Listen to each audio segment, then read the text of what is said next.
കൊടും കാറ്റും തിരമാലയും പാടകിൽ വന്നാഞ്ഞടിക്കും. കൊടും കാറ്റും തിരമാലയും പാടകിൽ വന്നാഞ്ഞടിക്കും. നേരമെൻ്റെ ചാരയുണ്ട്, നേരമെൻ്റെ ചാരയുണ്ട്, നാഥനെന്നും വല്ലഭനാ. സാധുവെന്നെ കൈവിടാതെ നാഥനെന്നും നടത്തിയിടുന്നു. സാധുവെന്നെ കൈവിടാതെ നാഥനെന്നും നടത്തിയിടുന്നു. മഹത്വമുള്ള യെശയ്യാ പ്രവാചകന്റെ പുസ്തകം 38 അധ്യായം. ആ കാലത്ത് ഹിസ്കീയാവിന് മരിക്കത്തക്ക രോഗം പിടിച്ചു. ആമോസിന്റെ മകനായ യെശയ്യാ പ്രവാചകൻ അവന്റെ അടുക്കൽ വന്ന് അവനോട്, നിന്റെ ഗൃഹകാര്യം ക്രമത്തിലാക്കുക, നീ മരിച്ചു പോകും, സൗഖ്യമാകുകയില്ല എന്ന് യഹോവ അരുളിച്ചെയ്യുന്നു എന്ന് പറഞ്ഞു. അപ്പോൾ ഹിസ്കീയാവ് മുഖം ചുവരിൻ്റെ നേരെ തിരിച്ചു യഹോവയോട് പ്രാർത്ഥിച്ചു.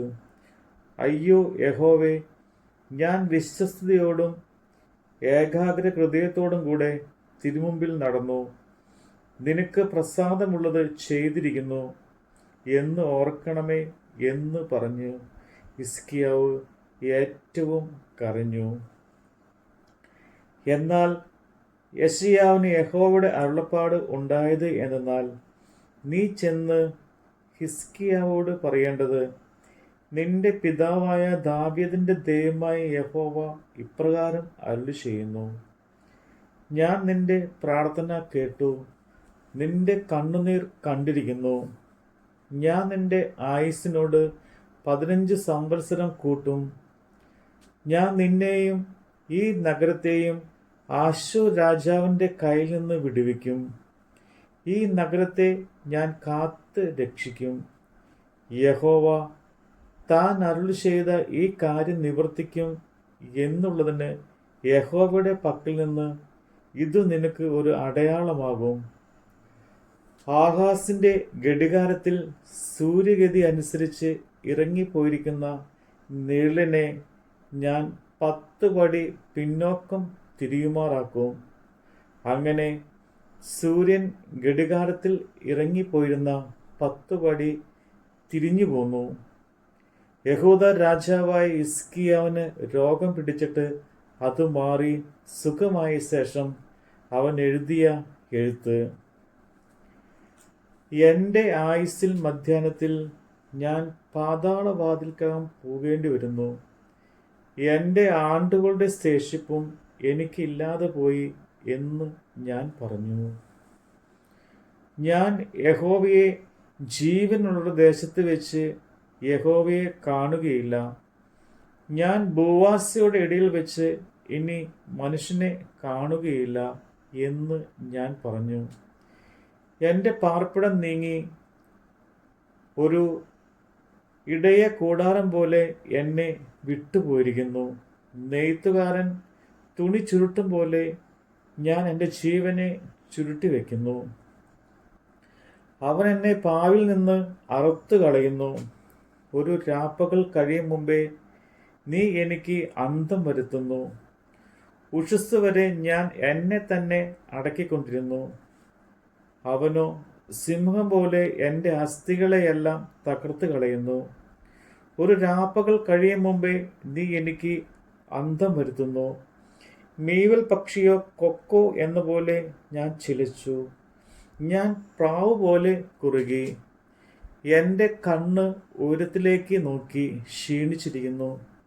യഹോവേ, ഞാൻ ഞെരുങ്ങിയിരിക്കുന്നു. നീ എനിക്ക് ഇടനിൽക്കണമേ. ഞാൻ എന്ത് പറയണ്ടു? അവൻ എന്നോട് അരുളി ചെയ്തു. അവൻ തന്നെ നിവർത്തിച്ചുമിരിക്കുന്നു. എൻ്റെ മനോവ്യസനം ഹേതുവായി ഞാൻ എൻ്റെ കാലമൊക്കെയും സമാധാനത്തോടെ നടക്കും. കർത്താവേ, അതിനാൽ മനുഷ്യർ ജീവിക്കുന്നു. എൻ്റെ ജീവനും കേവലം അതിരത്രേ. അങ്ങനെ നീ എന്നെ സൗഖ്യമാക്കി എൻ്റെ ജീവനെ രക്ഷിക്കും. സമാധാനത്തിനായി എനിക്ക് അത്യന്തം കയ്പായത് ഭവിച്ചു. എങ്കിലും നീ എൻ്റെ സകല പാപങ്ങളെയും നിന്റെ ചിറകിൽ എറിഞ്ഞു കളഞ്ഞതുകൊണ്ട് എൻ്റെ പ്രാണനെ നാശകുഴിയിൽ നിന്ന് സ്നേഹത്തോടെ രക്ഷിച്ചിരിക്കുന്നു. പാതാളം നിന്നെ സ്തുതിക്കുന്നില്ല, മരണം നിന്നെ വാഴ്ത്തുന്നില്ല. കുഴിയിൽ ഇറങ്ങുന്നവർ നിന്റെ വിശ്വസ്തതയെ പ്രത്യാശിക്കുന്നുമില്ല. ഞാൻ ഇന്ന് ചെയ്യുന്നത് പോലെ ജീവനുള്ളവൻ മാത്രം നിന്നെ സ്തുതിക്കും. അപ്പൻ മക്കളോട് നിന്റെ വിശ്വസ്തത അറിയിക്കും. യഹോവ എന്നെ രക്ഷിപ്പാൻ ഒരുങ്ങിയിരിക്കുന്നു. അതുകൊണ്ട് ഞങ്ങൾ ജീവപര്യന്തം യഹോവയുടെ ആലയത്തിൽ തന്ത്രിനാദത്തോടെ എൻ്റെ ഗീതങ്ങളെ പാടും. എന്നാൽ അവന് സൗഖ്യം വരേണ്ടതിന് അത്തിപ്പഴക്കട്ട കൊണ്ടുവന്നു. പരുവിന്മേൽ പുരട്ടുവാൻ യെശയ്യാവ് പറഞ്ഞിരുന്നു. ഞാൻ യഹോവയുടെ ആലയത്തിൽ കയറി ചെല്ലും എന്നതിന് അടയാളം എന്ത് എന്ന് ഹിസ്കിയാവ് ചോദിച്ചിരുന്നു. നമ്മുടെ കർത്താവിൻ്റെ വചനമാണ് നമ്മൾ കേട്ടത്. വിണ്ണിലെൻ്റെ വീടൊരുക്കി വേഗം വന്നിടും പ്രിയനായി. വിണ്ണിലെൻ്റെ വീടൊരുക്കി വേഗം വന്നിടും പ്രിയനായി. വേല ചെയ്തൻ നാളുകൾ തീർന്നു, വേല ചെയ്തൻ നാളുകൾ തീർന്നു. വീട്ടിൽ ചെല്ലും ഞാനൊടുവിൽ. സാധുവന്നെ കൈവിടാതെ നാഥനെന്നെ നടത്തിയിടുന്നു. സാധുവന്നെ കൈവിടാതെ നാഥനെന്നെ നടത്തിയിടുന്നു.